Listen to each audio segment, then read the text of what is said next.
హైదరాబాద్లోని చర్లపల్లి చెరువు రూపురేఖలు అతి త్వరలోనే మారనున్నట్లు హైడ్రా తెలిపింది. ఈ మేరకు అభివృద్ధి ప్రణాళికలను హైడ్రా సిద్ధం చేస్తోంది. మంచినీటి సరస్సుగా రూపొందించడమే కాకుండా నయన మనోహరంగా దీన్ని తీర్చిదిద్దున్నట్లు హైడ్రా అధికారులు పేర్కొన్నారు. జైళ్ల శాఖ డైరెక్టర్ జనరల్ సౌమ్య మిశ్రా ఆహ్వానం మేరకు హైడ్రా కమిషనర్ ఏవి రంగనాథ్ గురువారం చర్లపల్లి చెరువును సందర్శించారు.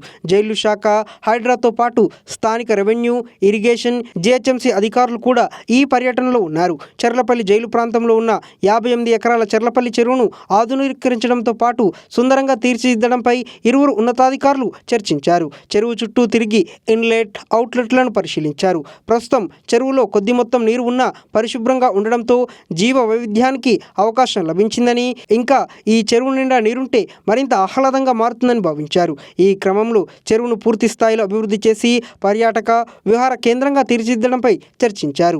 చెరువు చుట్టూ ఫెన్సింగ్ ఏర్పాటుతో పాటు కట్టను బలోపేతం చేసి పాత్వేను అభివృద్ధి చేయడం వెంటనే చేపట్టాలని అధికారులు నిర్ణయించారు. అలాగే సోలార్ లైటింగ్ సిస్టంతో పాటు సీసీటీవీ కెమెరా వ్యవస్థను ఏర్పాటు చేస్తే మరింత భద్రత ఉంటుందని అధికారులు చెప్పారు.